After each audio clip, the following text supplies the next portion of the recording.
و خستگی 63 روز اعتصاب از تنم بره بیرون، هرچند که واقعا خسته نیستم، به طور واقعی خسته نیستم. این آخر صحبتم اشاره خواهم کرد که چرا خسته نیستم. قبل از همه اینها میخوام ادای احترام کنم به جنبش بین‌المللی طبقه کارگر، به سازمان‌ها و نهادهای کارگری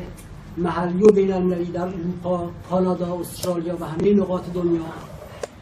ادای احترام میکنم به معلمان سراسر کشور، به کانون‌های صنفی معلمان،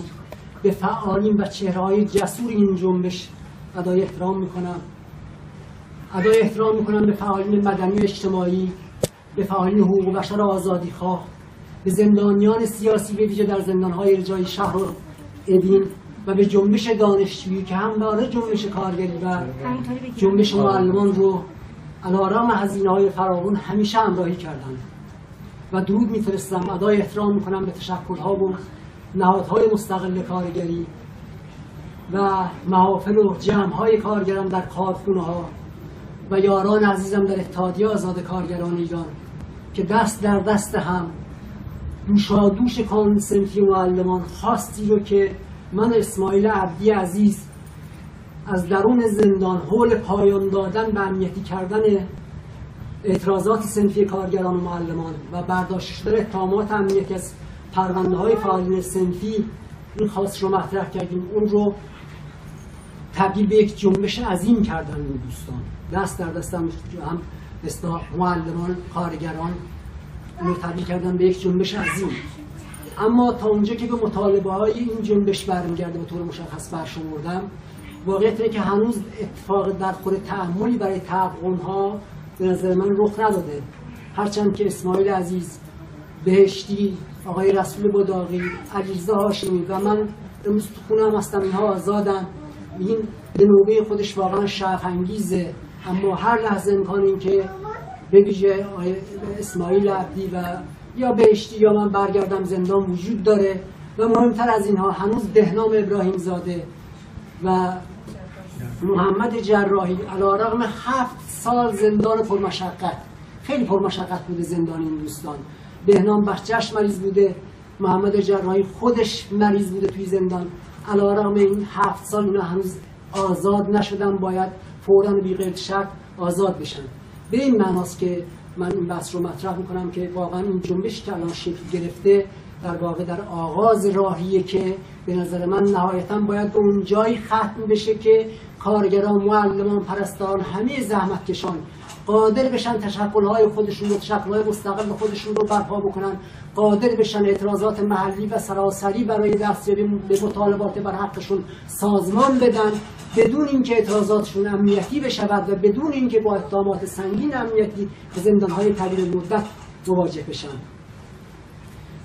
علاوه بر این مطالبه‌ای که ما به هر حال از من و اسماعیل عبدی از داخل زندان مطرح کردیم، مسئله افزایش دستمزدها مطابق با استانداردهای زندگی امروز بشر. واقعیت اینه که جامعه ما، کشور ما یک کشور بسیار ثروتمندیه و بالاترین سطح مزد رو میتونه کارگر داشته باشه، رفاه بالایی داشته باشه. افزایش دستمزد همونطور که گفتم مطابق با استانداردهای زندگی امروزی،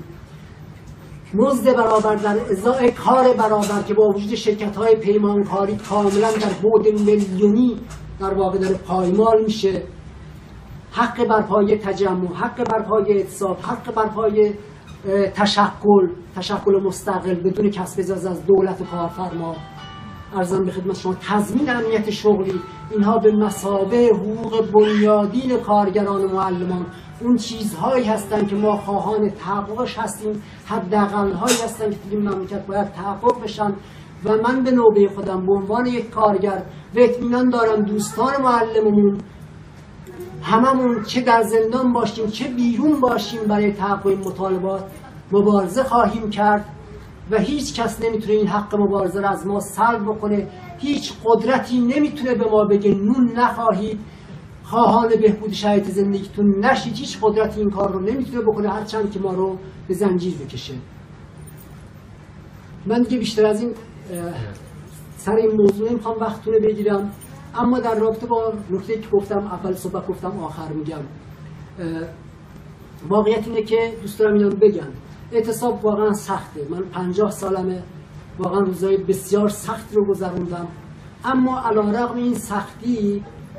این 63 روز و به ویژه از همون 83 روز پیش میشه دیگه، 20 روز پیش ما بیانیه رو دادیم، با اسماعیل عزیز دادیم بیرون. این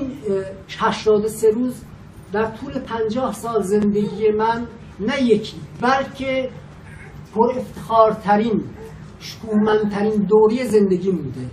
برای اینکه همراه با معلمانمون،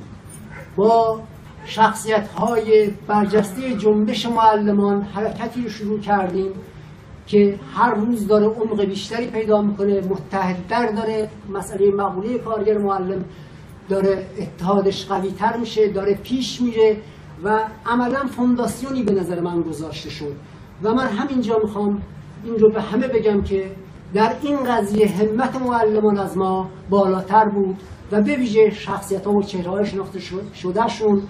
من اجازه میخوام از اسماعیل عزیز که بگم و شخص اسماعیل عبدی در این قضیه که به هر حال این آرزوی دیرینه که بعضا تو کارگرها تو معلمان مطرح بود که باید با هم یکی بشیم، به هر حال تو این دوره 83 روزه به درجه